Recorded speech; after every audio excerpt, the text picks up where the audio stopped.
ఈ video knowledge కోసం కాదు, ఇన్ఫర్మేషన్ కాదు.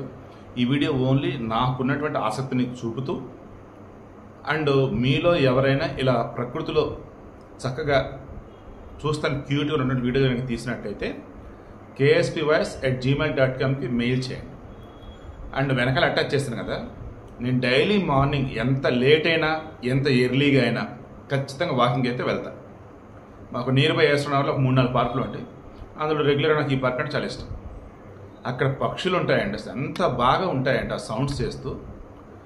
సమ్టైమ్స్ కొన్ని పక్షులు అయితే మన దగ్గరికి పోయినా పోవు, నార్మల్గా వచ్చేసి పావురాలు అటు పోకుండా ఉంటాయి.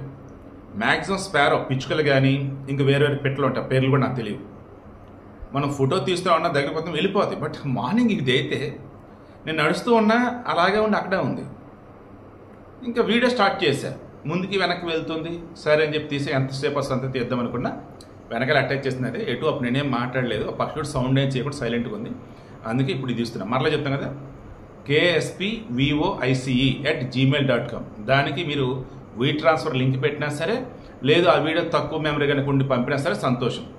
ప్రకృతిలో ఉన్నటువంటిది ఏదైనా సరే బాగుంది, ఇది 10 మంది చూస్తే హ్యాపీగా ఫీల్ అవుతారు అనుకుంటే ఖచ్చితంగా నాకైతే పంపండి, నేను మన దానిలో అప్లోడ్ చేస్తా. ఇది ఈ నైట్ ఎందుకు పెడతా అంటే చెప్పా కదండి, నాకు మనుషులు కాకుండా మరీ ముఖ్యంగా పక్షులు ఎందుకు చాలా ఇష్టం. నాకు పక్షులు అంటే మాత్రం, మళ్ళీ జంతువులు అంటే మన వాళ్ళగా సీరియస్గా ఓపెన్గా చెప్తుంది మాట. అది ఏ జంతువు సరే నా వల్ల అయితే కాదు. పక్షులు అంటే మాత్రం పిచ్చెస్ట్ ఎక్కడ లేని ఇష్టం. అలా చెప్పి మరి గొడ్ల గోపులు రాబోతులు అవి కాదులే, చిన్న చిన్న పెట్లు ఇటువంటివి.